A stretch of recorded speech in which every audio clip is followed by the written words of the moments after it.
गौतम बुद्ध का परिचय। इनका जन्म लुम्बिनी में 563 ईसा पूर्व इक्ष्वाकु वंशीय क्षत्रिय शाक्य कुल के राजा शुद्धोधन के घर में हुआ था। उनकी मां का नाम महामाया था, जो कोलीय वंश से थी, जिनका इनके जन्म के 7 दिन बाद निधन हुआ। उनका पालन महारानी की छोटी सगी बहन महाप्रजापति गौतमी ने किया। 29 वर्ष की आयु में सिद्धार्थ विवाहोपरांत एकमात्र प्रथम नवजात शिशु राहुल और धर्मपत्नी यशोधरा को त्याग कर संसार को जरा मरण दुखों से मुक्ति दिलाने के मार्ग एवं सत्य दिव्य ज्ञान की खोज में रात्रि में राजपाट का मोह त्याग कर वन की ओर चले गए। वर्षों की कठोर साधना के पश्चात बोध गया, बिहार में बोधि वृक्ष के नीचे उन्हें ज्ञान की प्राप्ति हुई और वे सिद्धार्थ गौतम से भगवान बुद्ध बन गए। आइए जानते हैं गौतम बुद्ध की प्रेरक कहानियां।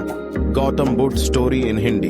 भगवान बुद्ध सद्विचारों का प्रचार करने के बाद राजगृह लौटे, लेकिन नगर में सन्नाटा था। उनके अनुयायी ने उन्हें बताया, भगवान एक राक्षसी को बच्चों का मांस खाने की लत लग गई है।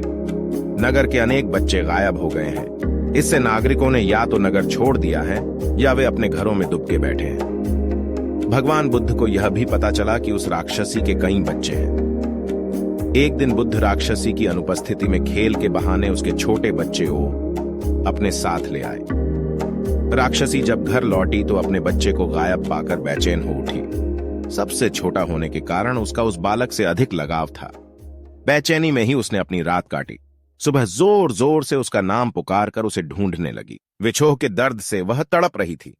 अचानक उसे सामने से बुद्ध गुजरते हुए दिखाई दिए। उसने सोचा कि बुद्ध सच्चे संत हैं, जरूर अतंर्यामी होंगे। वह उनके पैरों में गिरकर बोली, भगवान मेरा बच्चा कहाँ है, यह बताइए। उसे कोई हिंसक पशु न खा पाए, ऐसा आशीर्वाद दीजिए।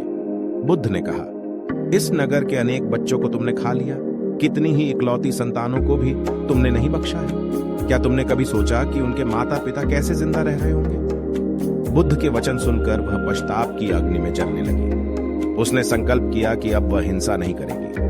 भगवान बुद्ध ने उसे समझाया कि वास्तविक सुख दूसरों को दुख देने या दूसरों का रक्त बहाने में नहीं, अपितु उन्हें सुख देने में है।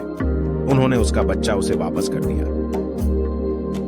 एक दिन राजकुमार सिद्धार्थ अपने चचेरे भाई देवदत्त के साथ बाग में घूमने के लिए गए। जहां सिद्धार्थ कोमल हृदय का बालक था, वहीं देवदत्त झगड़ालू व कठोर स्वभाव का था। सिद्धार्थ की सभी प्रशंसा करते थे, देवदत्त की प्रशंसा कोई नहीं करता था। वर्टिकल बार, इसलिए देवदत्त मन ही मन सिद्धार्थ से जलता था। जहां वे दोनों घूम रहे थे, उनसे थोड़ी ही दूरी पर एक हंस उड़ रहा था।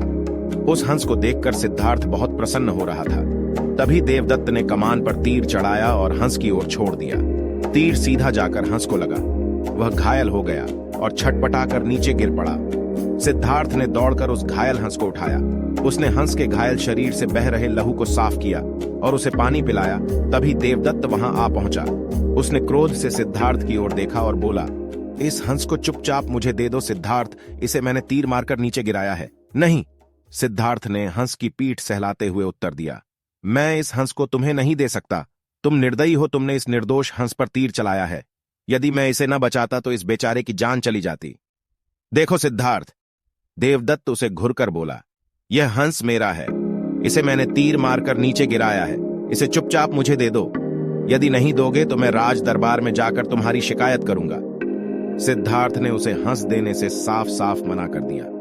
देवदत्त राजा शुद्धोधन के दरबार में जा पहुंचा और सिद्धार्थ की शिकायत की। शुद्धोधन ने उसकी शिकायत को ध्यानपूर्वक सुना, फिर सिद्धार्थ को बुलावा भेजा।